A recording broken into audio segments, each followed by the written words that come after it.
मंत्री, खासदार, आमदार, नगरसेवक म्हणून काम करताना त्यांच्या पाठीशी भक्कमपणे उभे राहणाऱ्या पुणे जिल्ह्यातील लोकप्रतिनिधींच्या सौभाग्यवतींसाठी साक्षलक्ष्मी जागर हा आगळा वेगळा उपक्रम महाराष्ट्र राज्य ग्रामगौरव फाउंडेशनच्या वतीनं राबवण्यात येणार आहे. आळंदीत वारकरी आणि धार्मिक शिक्षण संस्थांचं संमेलन मोठ्या उत्साहात पार पडलंय. आधुनिक काळात वारकरी आणि कीर्तनकारांनी चांगल्या सकारात्मक गोष्टींचं प्रबोधन करावं असं यावेळी सुचवण्यात आलंय.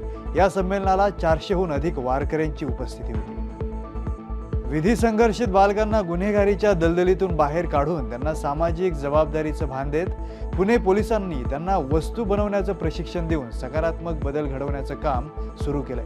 पुणे पोलिसांनी आजवर अशा 1200 मुलांना व्यावसायिक प्रशिक्षक देऊन मुख्य प्रवाहात आणल्यानं त्यांच्या जीवनात मोठा बदल झाला. राष्ट्रीय कला अकादमीतर्फे यंदाही सर्व पितरी अमावस्येनिमित्त बेवारस अस्थींचं विधिवत विसर्जन करण्यात आले. विविध अपघातात मृत्युमुखी पडलेल्या बेवारस लोकांच्या आत्म्यांना सन्मानानं निरोप मिळावा या हेतूनं पुण्यातील होळकर संगम घाटावर मंत्रोच्चारात अस्थी विसर्जन विधी करण्यात आला आहे. शैक्षणिक नगरी पुण्यात देशातील नामांकित व्यवस्थापन शिक्षण संस्था म्हणून ओळखल्या जाणाऱ्या IIM मुंबईचं केंद्र सुरू होणार आहे. केंद्रीय राज्यमंत्री मुरलीधर मोहोळ यांनी मांडलेल्या प्रस्तावाला IIM संस्थेच्या डीन कमिटी आणि अकॅडमिक काउन्सिलनं मान्यता दिली असून लवकरच या केंद्राचं कार्य सुरू होईल अशी माहिती मोहोळ यांनी दिली.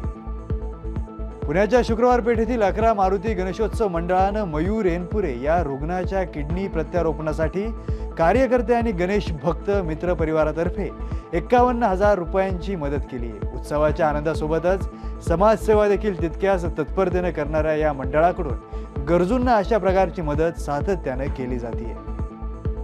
देशभरात आजपासून नवीन GST धोरण लागू झालंय. सामान्य माणसाला रोज लागणाऱ्या वस्तूंचे दर कमी झालेत. दुसरीकडे वस्तूंची मागणी वाढल्यानं देशांतर्गत प्रोडक्शन देखील वाढणार आहे. त्यामुळे अर्थव्यवस्थेला मोठी चालना मिळणार असल्याचं सरकारकडून सांगण्यात आलंय. भारताच्या 19 वर्षांखालील संघानं पहिल्या एकदिवसीय सामन्यात ऑस्ट्रेलियाचा 7 विकेट्सनं पराभव करत 3 सामन्यांच्या मालिकेत 1-0 आघाडी घेतली. सामनावीर अभिज्ञाननं 74 चेंडूत नाबाद 87 धावा केल्या.